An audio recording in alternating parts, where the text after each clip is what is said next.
Welcome, everyone, and thanks for spending part of your day with us. Again, my name is Pete Madura. I'm a data platform architect on the Code Innovate team here at Oracle.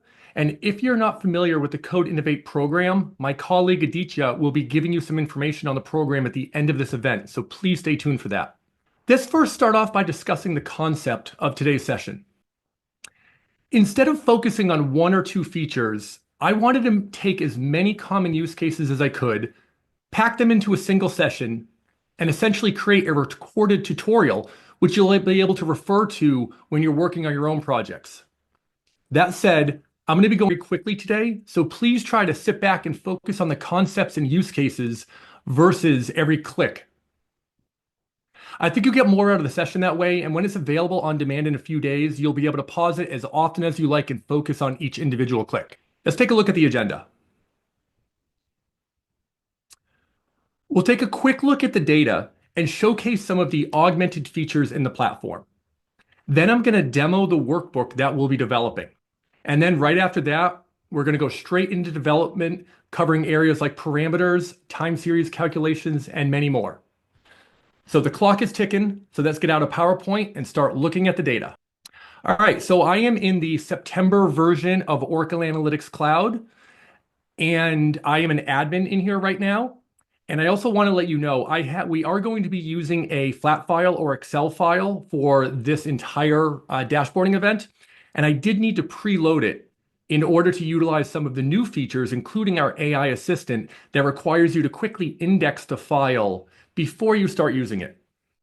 So as we get in here, all of these features are part of the workbook developer experience. So I'm going to go into my Excel data set to kind of get us started.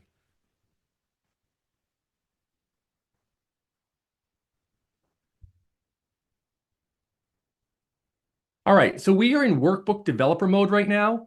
And the first feature that I want to point out to everyone is the explain feature. This explain feature allows you to take a single attribute or measure within this platform and understand its relationship to the other columns in your data set. So for example, if I take a look at region and I look at explain region, it's going to give me exactly what it says here, basic facts. What are the counts and the different types of regions? And since it was an attribute, it is going to compare it against other measures within the data set. You can see we have 4 measures here, and we have 1 attribute. With this explain feature, it also has the ability to sometimes find key drivers of the region column itself, potential segments of region, and this is very powerful to be able to come in here and the system will slice and dice it and look for other possibly meaningful segments of your data, and then potentially some anomalies within here. And any of the charts that you see within this explain feature, you can come here, select them, add them to your canvas, and then to help you get started. Now, once you've added them to your canvas, they are yours to do with whatever you want. But it's one of those cases where when you build this, you do not have to start from scratch, even though that is the premise of today's session. So that's the first feature I'd like to touch upon. The next one I'm going to talk about is the Auto Insights feature. This yellow light bulb up here lets us know that the system has found different insights and will create visuals for us automatically. But the Auto Insights is different than the Explain. The Explain will look at one column at a time. Auto Insights looks at the data holistically. And after looking at the entire data set, it usually only takes a few moments.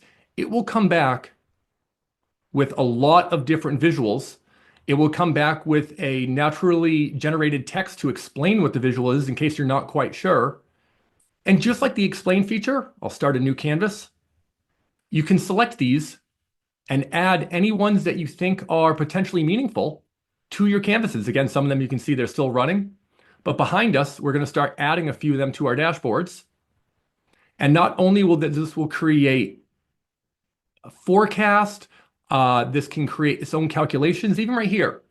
These are calculations that were built by the system to support the insights it found.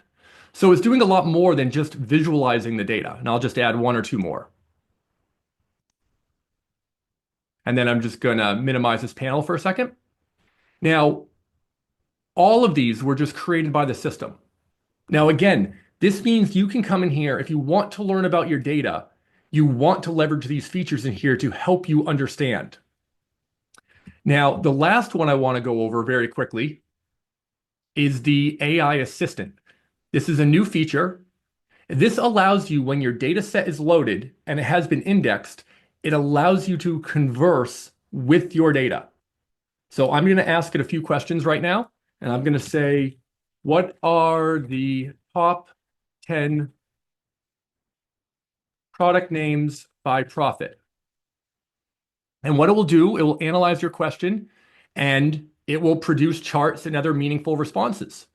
So right there, here's a bar chart that shows profit by product name filtered by top 10 automatically. Let's start a new canvas. Let's add it. And then you can ask a follow-up question. Maybe I want to say, which of these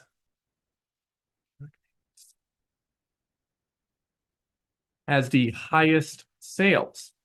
Now it's going to know the other question you already asked and allows you to continuously chat against it.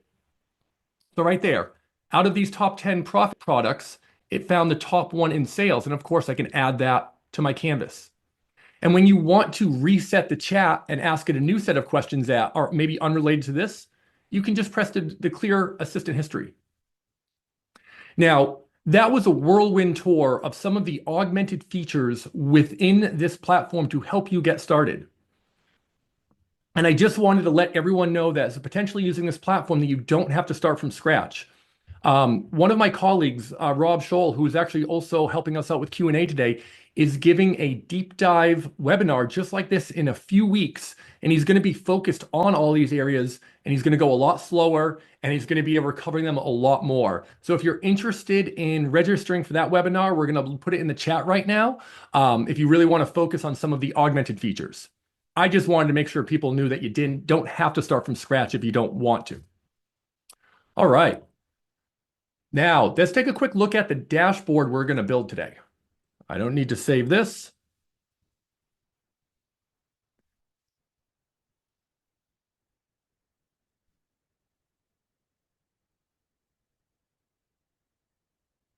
Now, for this session, you don't need to have worked with OAC before, but there are going to be a few aspects and or features that I won't have time to mention.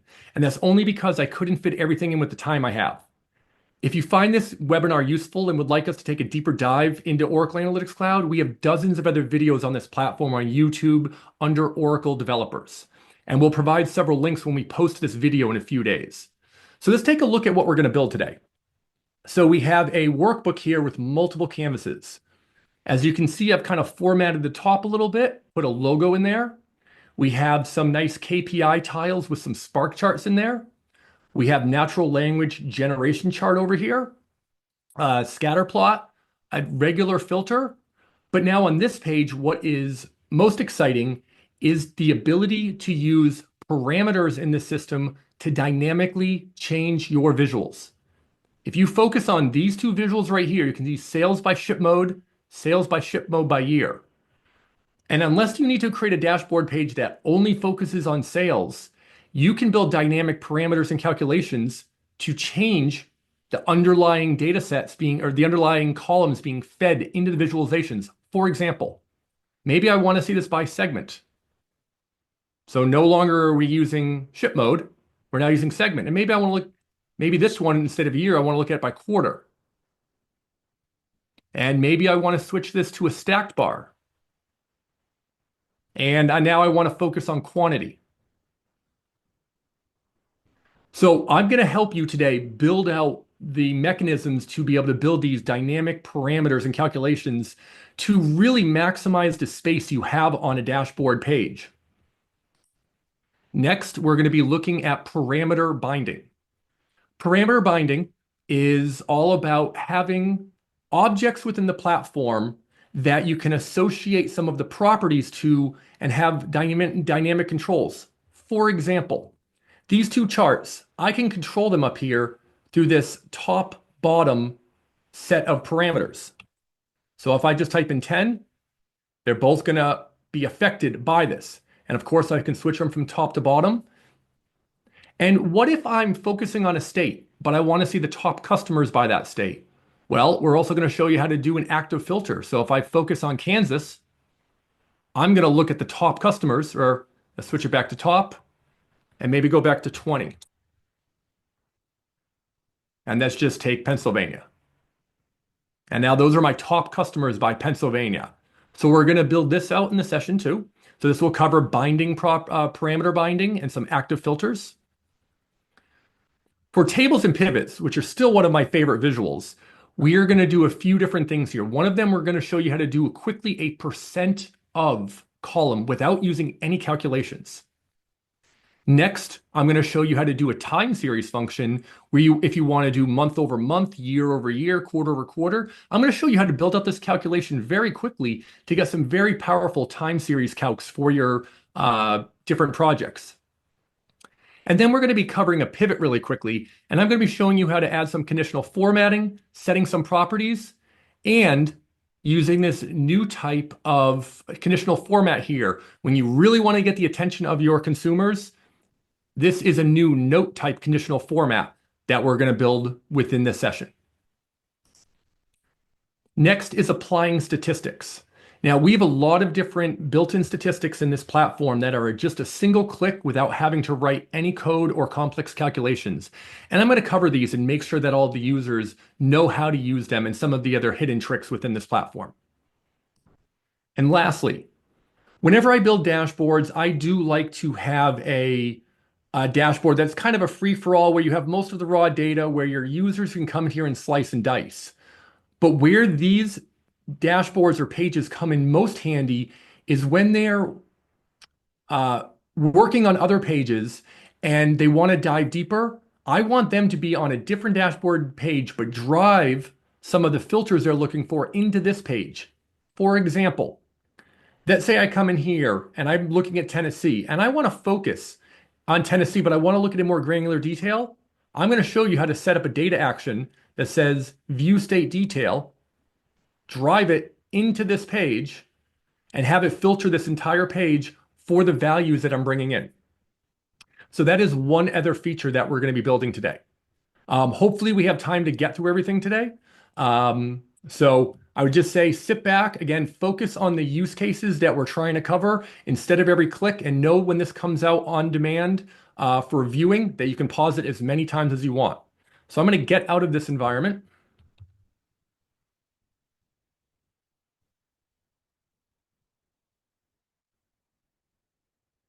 And I am going to duplicate this main chart just so I can have it as a reference during this. So hopefully I can cover everything. So let's duplicate this. Have it for reference on my other screen. And we'll close this. And here's our data set. So let's get started on building everything we just showed you today. Going to open up the data set. First thing I like to do is I just want to save the workbook.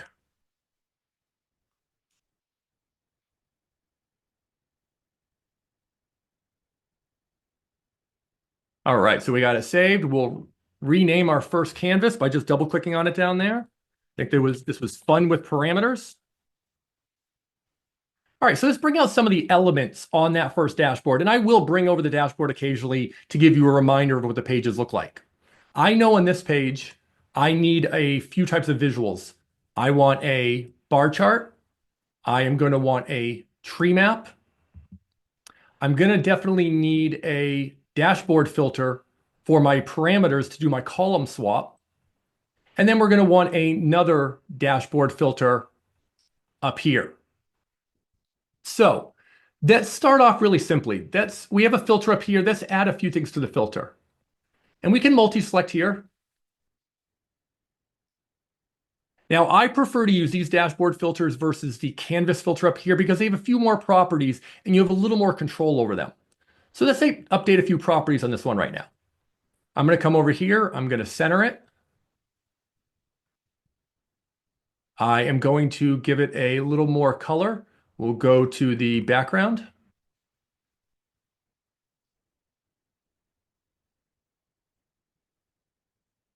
And I'm going to put a reset button on it because I think in some cases having a little reset button is very powerful within these tools. Now, this panel right here is going to control our parameters, and they're going to be driving both of these visuals. So first, we need to create a few parameters. So over here is the parameter panel, and I'm going to create a new set of parameters. This first one is going to hold all of our measures. Now, we want a text, because it's just going to hold text. We have a few different options. It can be static values. It can pull from a set of column values or even do logical SQL. We're just going to do static values. And we have sales, profit, quantity, and we're going to select a default. We've just created our first parameter, right? It's just going to hold a few different values. Now let's create one for our attributes. We're still going to use text. We're going to do static values. And these are just columns that are in my data set, and they actually don't need to be named perfectly to what the column names are, and I'll show you why that isn't going to matter in a few minutes.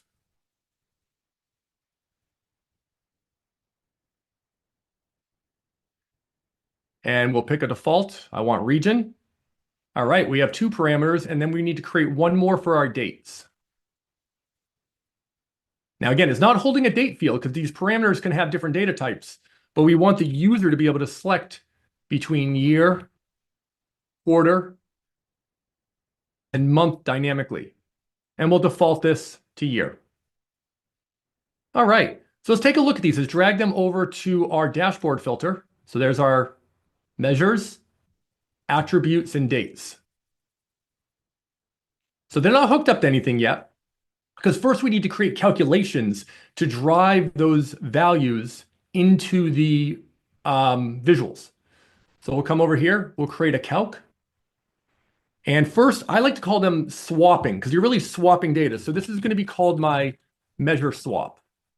And you do this by creating a case statement. This is one method, and I'm going to simplify this a little bit.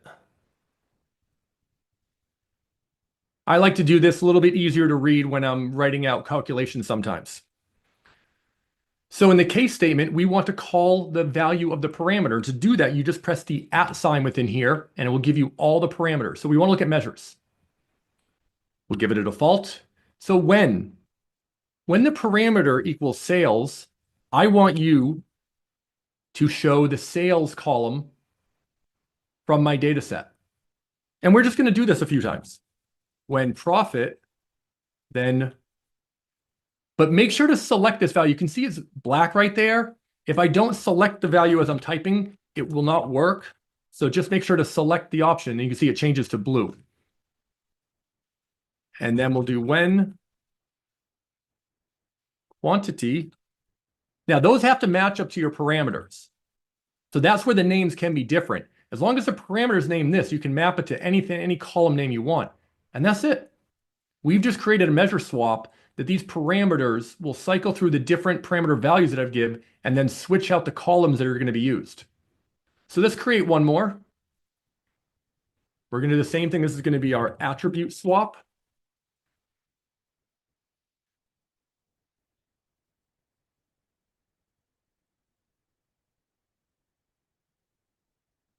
And again, using the @ sign, you can call your parameters. Give it a quick default. That's just a blank one. Got to put something in there. And we're going to say when segment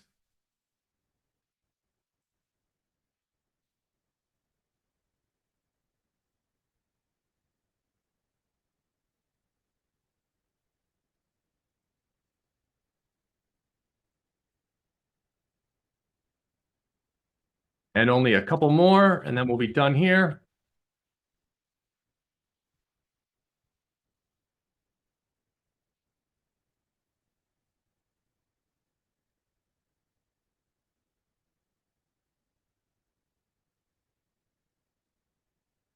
And last one.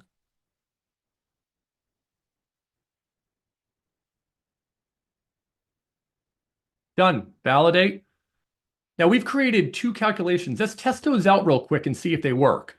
So on this tree map, I am going to drop in my measures for my box size, and then drop in my attributes on color. So right there, you can tell those are regions, and they're probably sales. But let's take a quick look, and let's just add a few more data labels to that. And let's swap them. So you can see here, when we switch the parameter, it runs through the calc that controls this visual. And instead of sales, look at quantity. All right, so we're almost done here. A few more things. Now we still need to create the date column swap. So this will be the last calculation we need today to create date swap. Remember, we start off with a case statement.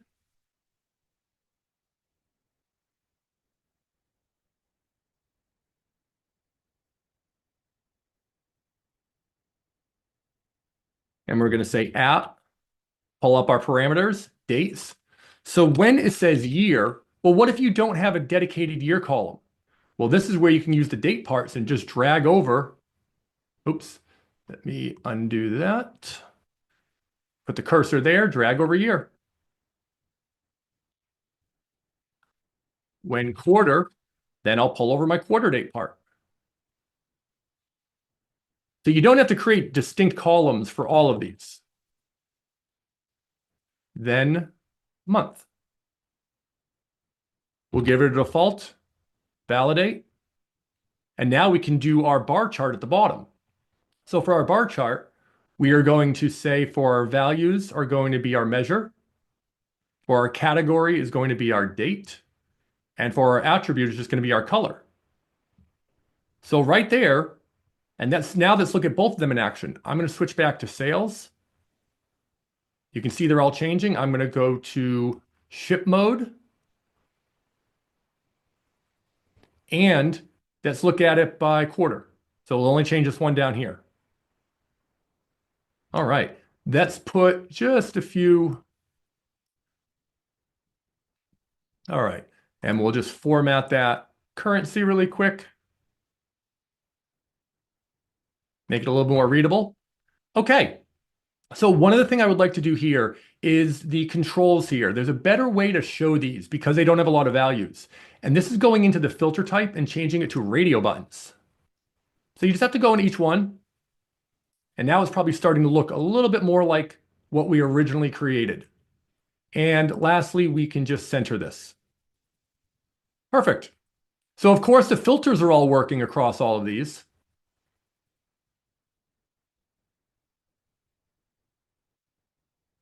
And still, even when we do that, we can still switch to profit. Maybe I'll do 2 consecutive years. So you have the filters for all the data, but then you have the controls over here to swap out of the columns. Again, very powerful, very easy to set up. All right, so let's add a few more elements to this dashboard and wrap up this one. I would like to create a scatter plot. So scatter plot by default, if you just select 2 measures and an attribute, the system's going to automatically create one for you. So I'm just going to drag those over and I'm going to put a scatter plot right here. I'm going to reverse the X and Y axis. All right, I'm actually going to filter it. I just want to look at more higher value ones. So I'm adding a local filter to this one. And from there, I'm going to also add some color, and I want to see this by segment. Okay, we'll give it a nice little name.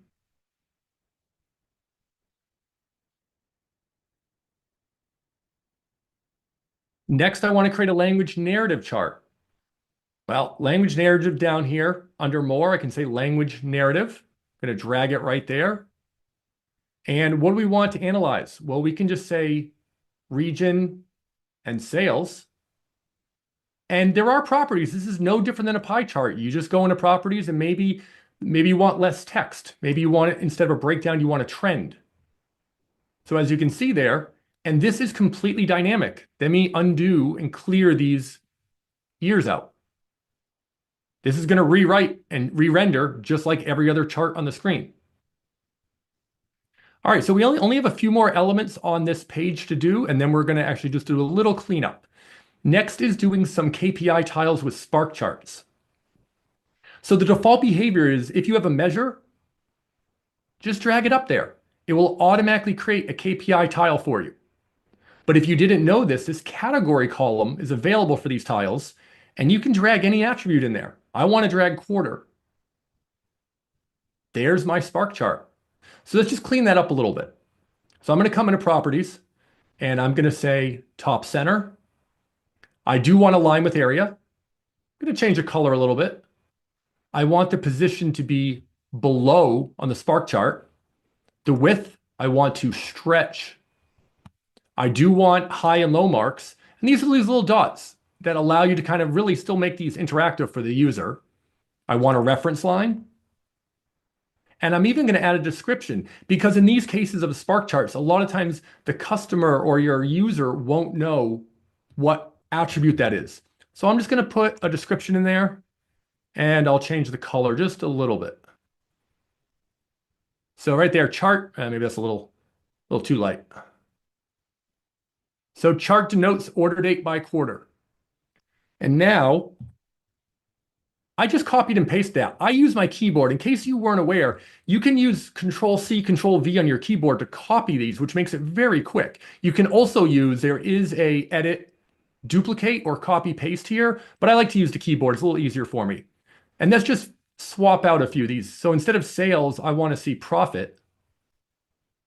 And maybe I don't want the line with area, I just want a line. Okay? And now that I'm starting to look at this, I don't really like the coloring of all this.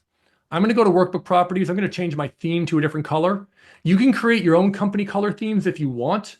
It's very easy. We're not going to cover that today, but it's very possible. And let's copy and paste this one more time. And now for this one, I'm going to do quantity. And I'm going to change the type once again to a bar chart. All right. So we are very close to having this page wrapped up. The only things I want to do is first, I like to put borders and everything. You're going to see me do this on every page. I'm going to multi-select by holding down the control key, border, round. And in some cases, when you want a different type of border for a call out, I'm going to come here and instead of round, I'm going to go to custom and I'm going to say I want dots. So you can see there, you can really play with the borders to really have the user's eyes go where you want them to. And then I'm going to use a feature that I like a lot, spacers. Spacers are exactly that. They're just white space to give a little more, to be able to provide a little bit of space in between some of your charts to give them a little bit more room and have them not be so next to each other. And lastly, let's have these pop out a little bit more. I'm going to multi-select these. I'm going to give them a shadow. So now they're going to pop out a little bit more up on the top. So the final thing we have to do here is these names are not going to work for us. You see measure swap by attribute swap. We want to use our new parameters and change these titles dynamically, not only the X and Y axis, but also the legends here. Oh, this is a common thing in this tool. You see how my scroll bar got enacted? When you add too many things to this platform, it tries to help you out by adding a scroll bar.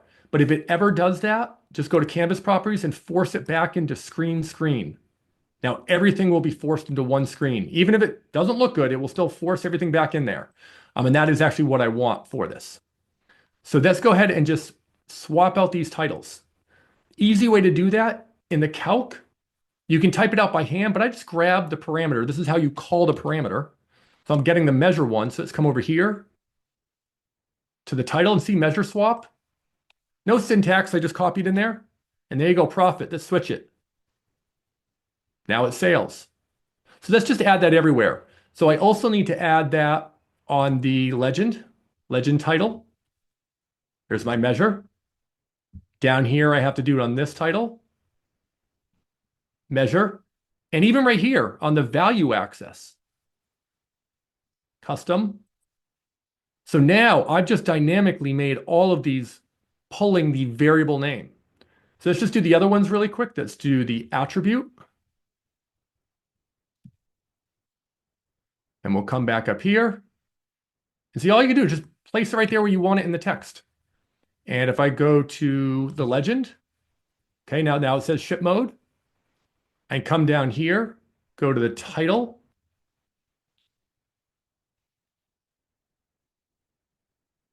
And dates is the last one we have to do. We'll grab that parameter. Like I said, you don't have to grab it this way. You can write it out. And for this one, we just want to, where it says date swap, and we'll do the access right here where it says date swap.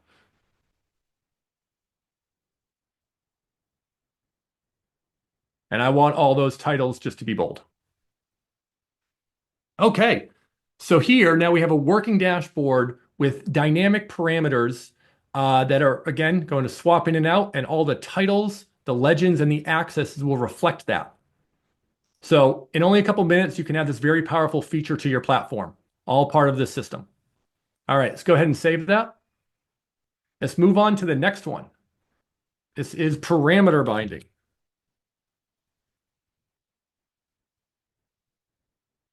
So in this one, let's get sales by state. I'm just going to drag it over. So as you can see, you can drag stuff over it. It will look at the columns and try to figure out what it thinks is the best representation. But you can easily switch a chart. And I want to sort it from sales high to low. So you saw how we did parameters from scratch. Here's a way to do them, having the system do more of the work for you. What if you only want to look at the top 10? Well, that's easy in this platform. I'm going to drag sales down to filters and switch to the top 10. This also, before we go any further, let's give it some data labels. All right. So back over here, if I go to modify the filter, you see these X's? Whenever you see that in this platform, and they're popping up more and more, that allows you to bind this property to a parameter. So for example, if I click this, it says, hey, you haven't created a parameter that would fit this. Do you want the system to create you one? I sure do. All right. So now I have a new parameter. When I come over to parameters, there it is. So that's just bring in a dashboard filter and bring our parameter over. And let's see if it works. So right there, we easily created the system created a parameters for us and tied it to the filter for this chart right here. All right, so what if we wanted to take the other filter or the other property of this, the method? I can hit that X. Again, no suitable parameters. I want you to create one for me. There you go. Let's clean up that dashboard filter a little bit. Let's center it. I am going to just rename some of these. Let's do the label and let's say count. And this one, I'm actually going to make a radio button because it makes more sense. And the label we'll just call method. And then the max control, we'll do custom. Okay, a little bit tighter, a little bit easier to read for the user right there. So let's switch it. So see how that's tied to the filter for this. Now let's take this one step further. Let's bring in sales by customer.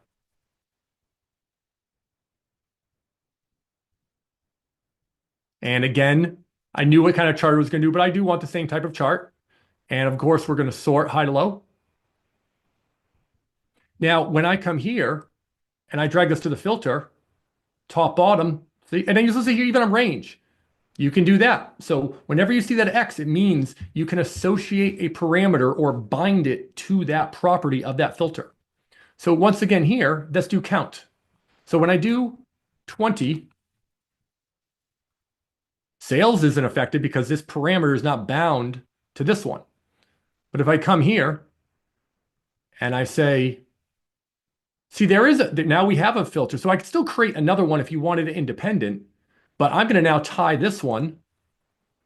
So now this parameter is tied to both these visuals. But the bottom, the method isn't. So let's quickly do that. See, there's my parameter that already exists. Now when I do bottom, let's get some data labels here so we can at least know it's working. There we go. Switch back to top. Okay, let's clean this up a little bit. Of course, borders. You're going to hear me say that all day. Borders. And I'm going to put a quick couple spacers in here. And these are another good, it's like that's another great right there, use case for spacers. Looks a little nicer for the user.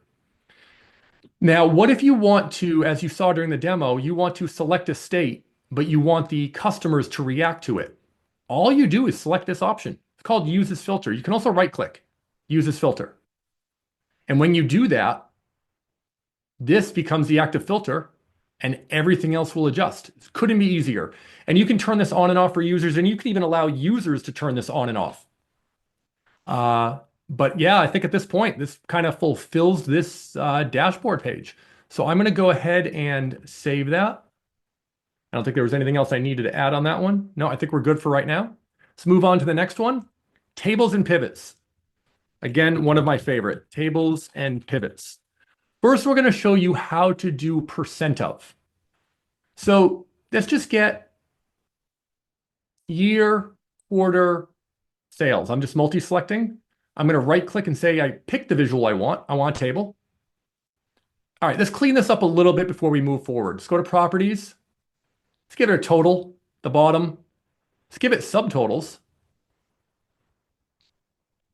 Let's go ahead and just so you know, just like you could in Excel and other tools, you can change the color in almost every aspect of this. So let's just bring this up to a 14, and we will make the text white. Okay. Of course, these can be adjusted, but I'm not going to worry about that too much today. Now, what if you want to get a percent of sales for just this year? Well, drag sales back into your visual. Now, it's going to be identical, right? But there's a feature here that's sometimes overlooked. If I go to my values tab, sales, look at this feature, display as. No calculations needed. And actually, here's the cool thing. It did a percent of all of them. You can focus it if you have subtotals and other attributes in there. So I just said percent of order date. So right there, you're getting 100%. You're showing it what it's a percent of for that year. And actually this year, let's not look at that. That's getting repeated. Let's get out of that suppress repeating items. A little bit cleaner there. And let's do that one more time. We're just going to drag sales in again. Go to the properties. Instead of value, we want percent of, and we want all values. So see how easy that was to do that without doing any calcs? You just needed to know about this property down here, the display as property for a table. Okay. And we will label this one. We'll just call it percent of. Give it a bold. All right, next table. We want to look at a time series function. So I'm going to bring in another table. And let's do order by sales. Pretty simple. Let's at least put a total on there. All right, so what we want to do is build a calculation. So when I'm looking at sales, it's showing the other previous one. So it's also going to make it easier to analyze them. And that's very easy within this platform. All I need to do is create a calculation. And we're going to say previous order. And we're going to use a function called an ago. An ago function really lets you say, okay, what measure? Well, we already did sales here. So I'm going to select my sales. Time level. You do need to use one of the time levels built in over here. You can see year, quarter, month, week, or day. Order and the offset. This is really powerful. What if you just want to go 1 month? Or what if you have 3 months? I'm just going to say, show me the previous month. Validate, save. And now you just did quarter over quarter. So now when you want to compare these two lines, how are we doing this quarter? Was it better or worse? It makes the calculations much easier. So it's a very simple calc. And in order to highlight this more, let's do a little conditional formatting. So I'm going to say sales trend. I'm going to pick my sales. And what do I want? Sales greater than previous quarter. Well, we have icons in here. We have emojis like on your phone. I just want to say, I want that icon, but I want to make it green because it's going up. So you can see there, we have a nice little decoration right on there letting us know which ones are going up. And actually, well, let's add another one. Let's say when sales are less than previous quarter, we're now going to say a down arrow, and we'll make that one red. So you can see the combination of icons, then you pick the color is very handy. We'll save that, and now you can see. And we'll also bring the legend up to the top. There we go, a little easier to read. All right, now we're going to do a pivot table. So for the pivot table, I'm actually just going to drag out. You've noticed sometimes I pick the columns that I want in the visual. Other times I do just drag the object over and then populate it. Kind of depends what I'm trying to build. So for the values, we want profit and discount. For the rows, I want region and state. And for the columns, I want year. Okay, standard pivot, right? We've probably all used them before. Of course, you can format all of them. But a few things you might not know is the grand total. I want rows. So if I scroll down, there's my row totals. We can, of course, have subtotals right there. But you can also have column totals because it is a pivot. So now there you can see we have column totals and row totals. And of course, you can adjust the columns a little bit. A little sensitive to where you select. Now, I want to add a few decorations in here that I showed during the demo. Let me just change this title. This was before I forget, time series ago function. And here, let's do some more conditional formatting. So I'm going to do a new rule, and I'm going to say this is my discount rule. What do I care about? Discount. When it's greater than 0.25 because it's a percent. So what do I want on there? Now, I want a little flag that says red. I want the user to look at it. And there we go. You can see all the little red flags where discount is greater than the 25%. Now, what if I want to, during the demo I showed you, I want to show the slice within here that has the highest profit across all years and all states. Well, we're going to create another one, and this will be top profit slice. I'm focused on profit. Profit equals, well, what's it want to equal? I want it to equal the max one, but how do you do that? You create a calculation. So I'm literally creating a calculation on the fly, and I'm going to calculate max profit. So when profit equals to max profit, well, the color of the background I want green, the font I want white. But here's the other one. We have a note feature. And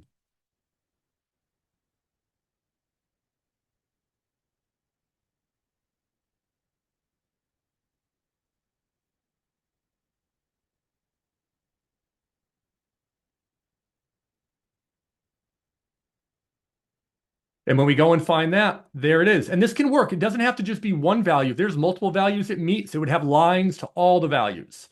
So again, when you don't want to make your customer or consumer of these, look, the whole point is not to make them always have to slice and dice. You want to let them look at what they should be looking at. And these are just features that can enable that.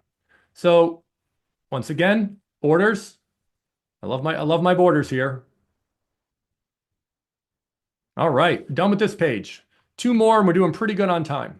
Let's save that. There is an autosave. I just don't always use it. And the next one is apply statistics. So when we're working with statistics here, there's a couple different kinds of them. Let's first do a scatter. And remember, all you do is pick 2 measures and a attribute, and it will automatically default to a scatter. Right there, it's telling us what it's going to do. All right. So in order to get clusters here, all you do is right-click and say clusters. That was it. We have 5 clusters here. Now you can change the value of the number of values. I can say 7. So now it's going to create 7 clusters based on the k-means algorithm. There are other algorithms if you want to use those. And now what if you wanted to filter by these, right? Well, the nice thing is this little cluster, which is the color of this, If you right click on it and say add to my calcs, there it is. Now it's a filter. Now I can filter on any of those clusters that I just created, obviously, because that is going to be important sometimes because you're going to want to analyze them one at a time. All right, so let's do this again. Let's do profit, sales, city. We're going to use the same one again. We'll swap the axes, and we're going to do outliers. Same method, nothing changes. And even here, outliers, right click, add to my calcs. Now I have that filter, true and false, to help you isolate them. Now, another great chart for looking at outliers are tag clouds, and I just want you to see what it looks like. I'm going to copy paste this, switch my chart type to a tag cloud. Because again, I can't stress enough, this is all about allowing the user, you want them to know where to look, right? So that's why you use different charts that are more effective in pointing out some data points that they should be interested in for good or bad reasons. And I just do like the tag clouds. When you use that with clustering, it's very clear what you're looking at, and it can really help start your analysis. So let's do a bar chart. Let's do sales by order date. All right. So very granular, right? Maybe a little too much. Now, sometimes that's okay, and sometimes your users need that. There's two features in this platform you need to be aware of. One is maximize. You can maximize every chart within here. All of these, you can turn it on and off. These are going to be consumer controls. You can turn them all on and off, but almost more importantly, you can go into maximize, but then you can zoom. See down here is called a zoom. So you might not want to change the granularity. You might just want to let the users know or enable them to use the zoom and in tandem with the maximize. So we can shut off the zoom and go back. But this is a little too low granularity. I do want to show by quarter. And I actually do want a bar chart instead. All right. You want a forecast? Just click forecast. Whatever granularity of your date is, so we're at quarters, it's going to automatically go out 3 of whatever your date granularity is. So if you have months, it will go out 3 months. If it's days, it will go out 3 days. So like if you're doing days forecasting, you might want to go out 60 days. So it just defaults to 3. You have a couple different models and prediction intervals within here. That is just another out of the box. If you right click again, you have trend lines and reference lines. I just want to spend a minute on reference lines. So by default, it gives us a reference line. It said it was a median. You can switch that, right? Lots of different values there, even a constant. Maybe you want a band. You can look at the top and the bottom in here. Now I'm going to add one more reference line, but this one, instead of sales, I want it on a date. So look at that. What if you start a campaign and you have a chart and you want to let your users know when you start a project, a campaign, anything that has a start and an end date? You can put a reference line, a static reference line on a attribute on a time chart. So they don't just have to be going across the time. They can stand up like this on a reference line. So very powerful. And you just switch them in the controls here. And as you can see, you can have multiple types of reference lines within a single chart. All right, so I'm not going to clean up this page too much just based on time, but this is apply statistics. And our last chart, and we'll wrap it up in the next about 6 minutes. This one is all data. Again, when I demoed the visual, or when I demoed this earlier, I like to sometimes have a canvas that has all the data. I'm going to multi-select, pick, table. All right, we'll get to that title. So now I have all my fields there. Well, I will want a dashboard filter. We don't need that much room. We'll grab a few values. So you can multi-select these too. I wouldn't try multi-selecting too many at a time over here on these ones. It can make the system pause a little bit, but we'll put a few of them there. And I do want a, oh, yeah, see, it's just taking an extra second when you drag too many over sometimes on these, but we do want a reset button. All right, let's give these some borders. And what if you want a icon, maybe your logo? Well, I'm going to come back here to the visualizations, give me an image. I'll select my image. Little Oracle logo, come to properties, auto fit, center, done. And I'm going to add a waterfall chart up at the top because I think they're cool looking and they're powerful. And this is just going to be sales by subcategory. I do want a sales by state, and I'm going to pick the visualization and I want a map.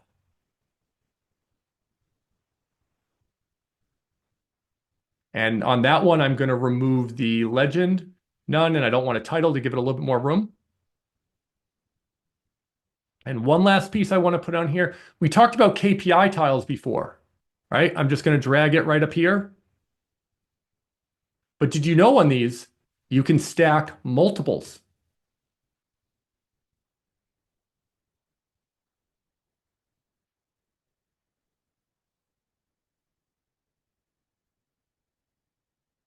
Border, border, border, done. Okay. Now, this is great for an all-purpose, for people to slice and dice, but we want to talk about driving users to this with other parts that they're working on the tool. So if I go back to parameter binding, what if I want to drive state or customer into that canvas because I'm working over here and I find something interesting? Those are done by data actions. And if I come over here and say data actions, this will be a link we will put in when we post this. I don't have time to go into all of them. But basically, I want a new data action. And I'm going to say view state details. I want an analytics link. I want to anchor this to state data. I want it to go in this workbook. You can send this over to other workbooks. Which canvas do I want to send it to? Well, my all data one. I want to pass the anchor data, and I'm just going to say OK. So when I right click on here, let's do the top 20.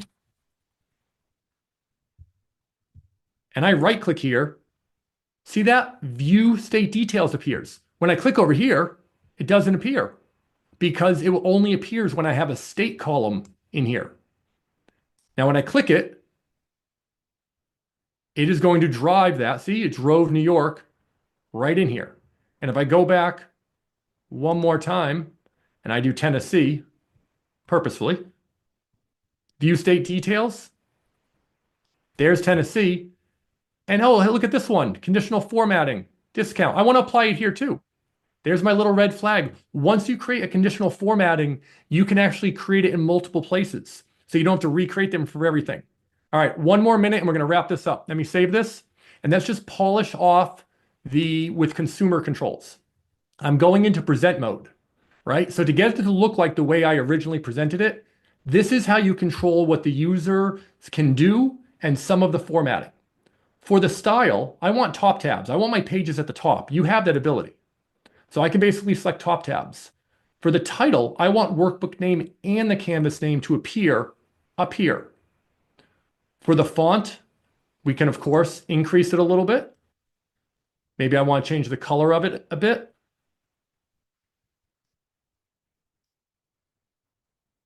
I want a logo.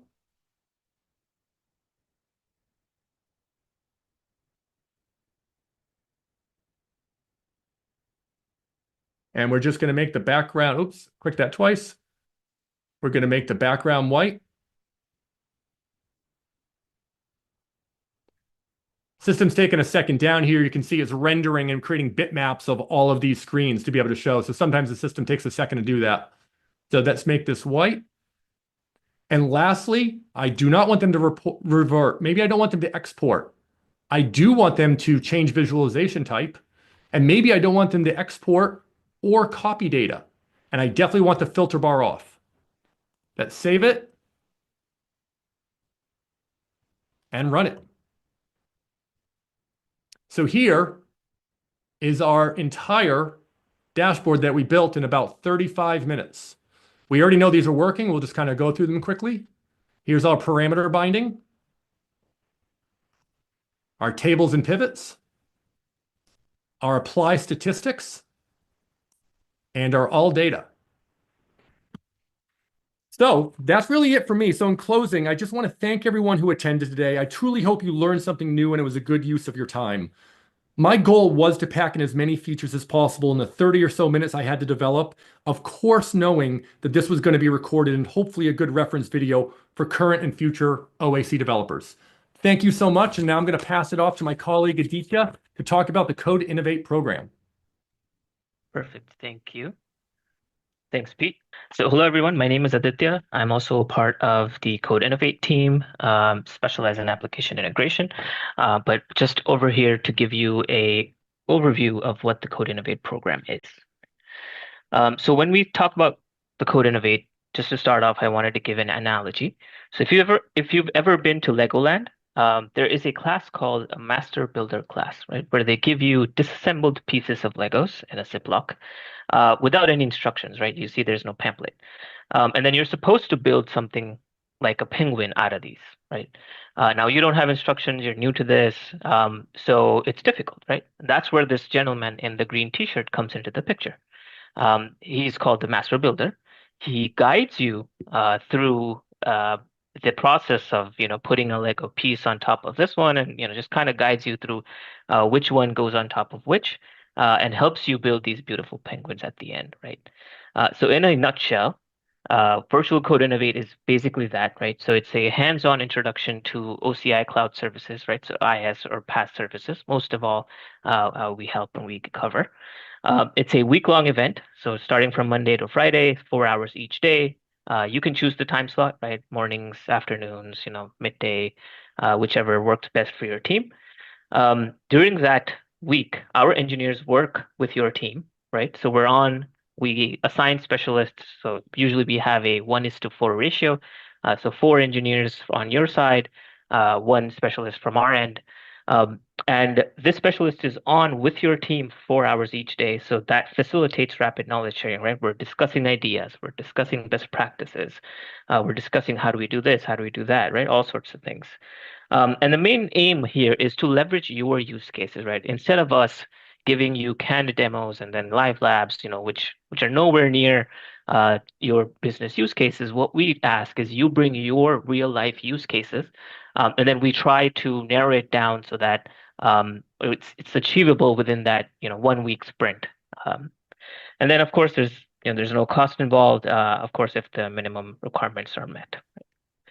Um, when you say, yes, this is a really, really good idea, I have my resources aligned, these are my use cases, we're ready to do this, right? So the timeline of which this works is once you confirm the dates, we ask for at least a 3 week lead time before the event, because during those 3 weeks, we do a lot of things, right? So we, number one, staff the right engineers. If you bring more than one team, let's say you have 10 resources, we have to go and get, two or three specialists. We help you with creating the resources, right? So let's say you're like, okay, we want to do something in Analytics Cloud. So we help you, create the instance. We help you add users. Everyone has access. We talk about connectivity to bring in data.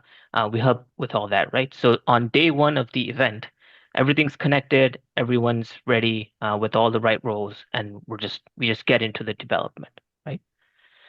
Um, a sample 5-day agenda looks like this, right? So this is a sample for 9 to 1. Again, I said, we can accommodate most of the start times.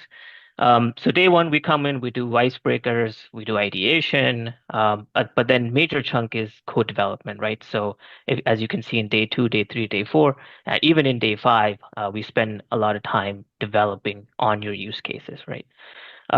And day 5 is a little bit different, right? Where at the end we reserve about an hour to do lightning talks. And these are presentations that we do to tie up and just do basically a final readout, right? So that you can invite your leadership, the account team on our end also joins, and everyone can see what this partnership between you and Oracle was able to develop within these 5 days. Right? In terms of requirements, as I said, there's no cost, so we have a couple of requirements. Number one, we do require 4 or more developers from your end if you can bring, with the time commitment of 4 hours each day for 5 days. Of course, bring your use cases, right? So whatever is meaningful to you, We strive and we aim to build an MVP, right, a minimum viable product, while enabling your team so that your team can then take that MVP to production, of course, if you like the solution. And then that 3-week lead time is, of course, is what we ask for. But yeah, that's pretty much it. If you would like to engage with our team, there's this email address where you can send an email or reach out to your assigned account teams if you have one, and we'd be happy to engage and help you out. Thank you to everyone, to Tara, to Aaron, to Aditya, to Rob, to Jude. Rob and Jude happen to be OAC specialists within the organization. So that's why I asked them to come help us out so they could just give you the best answers possible. And again, I would like everyone to consider going to Rob's webinar in a few weeks where he's going to focus on those augmented features. Thanks again so much, and we hope to see you at the next one.